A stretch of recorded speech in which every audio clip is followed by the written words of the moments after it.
এক নম্বর প্রশ্ন হচ্ছে বনু সুলাইম কোথায় বসবাস শুরু করে? উত্তর হবে মদিনাতে। ওয়াদি উল কোরা থেকে খাইবার পর্যন্ত বিস্তৃত ছিল। 2 নম্বর প্রশ্ন বনু সাকিফ কোথায় বসতি স্থাপন করে? উত্তর হবে তাইফে। 3 নম্বর প্রশ্ন হচ্ছে বনু হাওয়াজিন কোথায় বসবাস করত?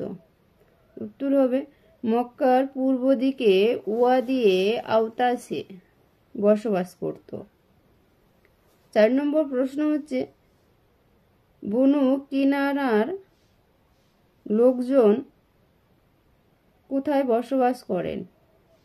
উত্তর হবে তিহামাই। 5 নম্বর প্রশ্ন হচ্ছে কুরাইশগণ কোথায় বসবাস করেন? উত্তর হবে মক্কা ও তার আশপাশের অঞ্চলে কুরাইশ বসবাস করেছিলেন। 6 নম্বর প্রশ্ন হচ্ছে সঠিক মর্যাদা দিয়ে কুরাইশদেরকে নেতৃত্বের আসনে অধিষ্ঠিত করেন কে? উত্তর হবে কুসাই বিন কিলাব। 7 নম্বর প্রশ্ন হচ্ছে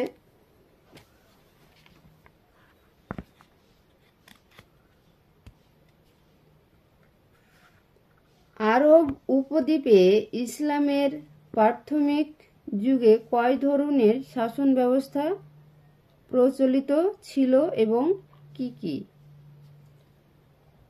উত্তর হবে 2 ধরনের ছিল। 1 নম্বর হচ্ছে মুকুট পরিহিত সম্রাট ও 2 নম্বর গোত্র দল নেতাগণ। 8 নম্বর প্রশ্ন হচ্ছে মুকুট পরিহিত সম্রাটগণের বৈশিষ্ট্য কি ছিল? উত্তর হবে মুকুট পরিহিত সম্রাটগণ সম্পূর্ণ স্বাধীন ছিলেন না।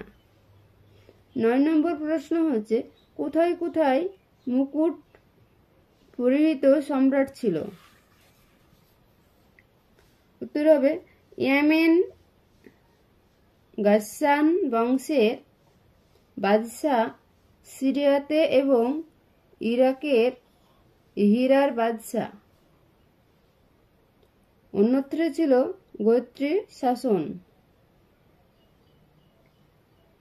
10 নম্বর প্রশ্ন হচ্ছে সাবা সম্প্রদায় কারা ছিল?